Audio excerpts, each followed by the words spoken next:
Air uapan AC pendingin ruangan jika sudah sampai kadar 2 kulah, apakah air tersebut digolongkan pada air mustakmal? Dia kata 2 kulah saja mustakmal mah. Sebab dalam AC-nya naibuh proken punani nanan katua long yang atanya mampu menciptakan uap air. Malahnya kali pernah namu bahasa tentang IAC menyotruk 2 kulahan dipakai untuk semayang selama hana gadah BBI, selama wasaf I hana gadah B, hana gadah ciri-ciri I, dia pakai untuk berwudu kan. IAC yang menyotruk 2 kulah. Sebab ianya kiyah di kena kiyah di bak salju kan nak hantar mijak nang gerak bersalju lah.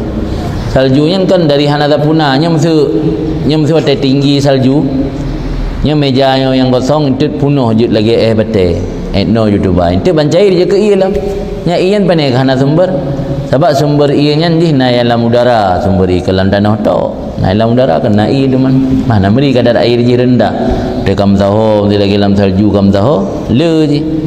Jadi AC-nya kan angin biasa na ibuh ubat lah masih yang ubatnya mampu di petubit I kondensor katanya juga quadrahum ni.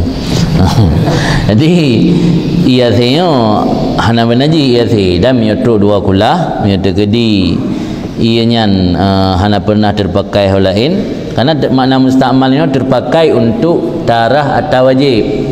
Betul salah surah mustakmalnya kan terpakai bahasa tanya mana terpakai kalau terpakai ke menan.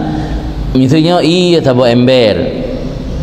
Tak culok jaro kan tujuan untuk tarah wajib. Culok jaro untuk tarah jaro untuk makan lah, cuci tangan sebelum makan untuknya. Nya nak mustakmal ian walau dalam bahasa Aceh kan I kata pakai. Kan mustakmal mana pakai.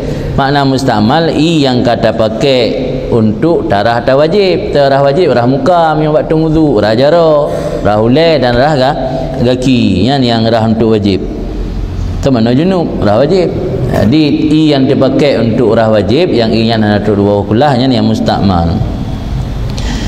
Yang mustakmal pun punya pandangan Imam Ghazali hana I mustakmal.